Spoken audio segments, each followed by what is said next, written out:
demons attached to human beings. A lot of humans. And demons are just lower frequencies.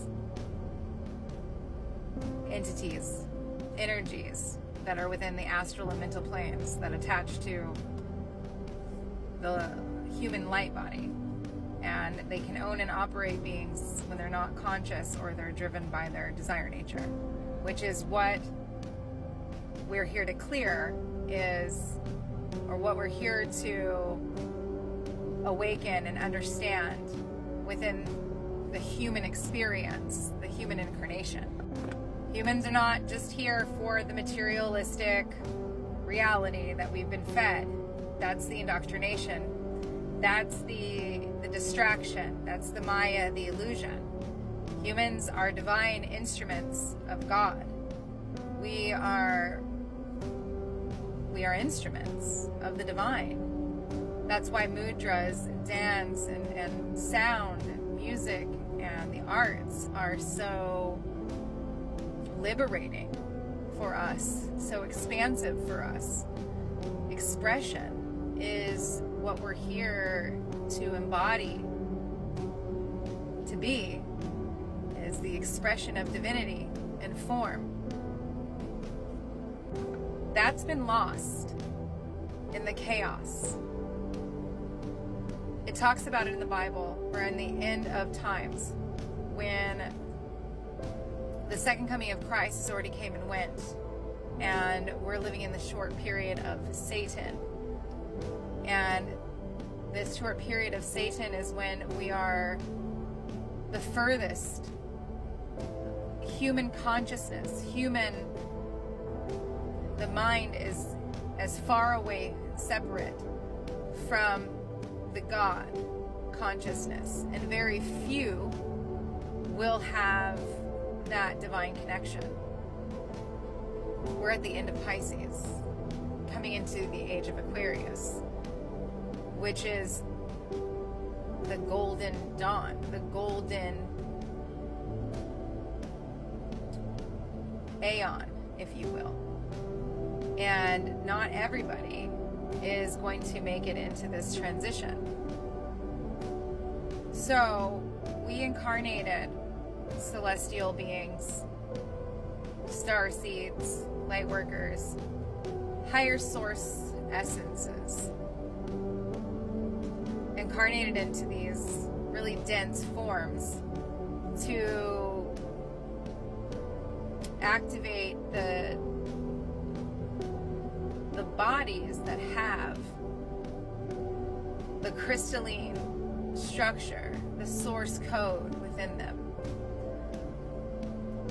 the vehicles that still hold that genetic lineage, that ancestral lineage that has the original seed atom, the original source coding, the original synarchy within it.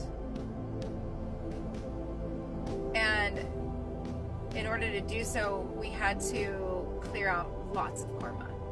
And so these relationship dynamics, which we call karma or karmic, are incredibly difficult trauma bonds. This is due to the transgenetic. They come from different bloodlines. And so we're clearing two separate lineages. And so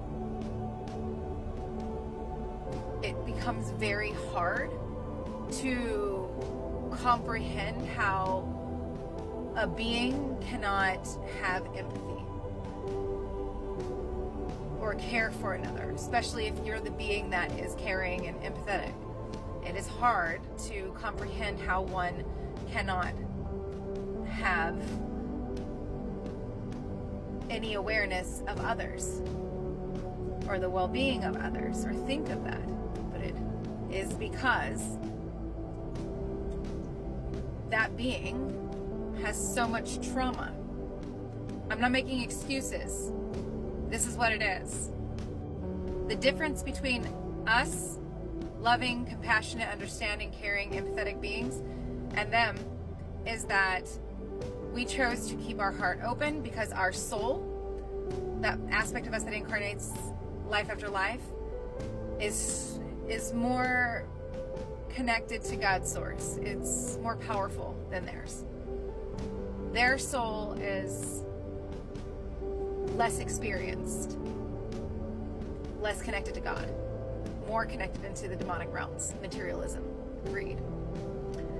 And the point is, in order to move out of victim mind and creating the life that you want to live and living in the higher timelines, which everything exists all at one time, right?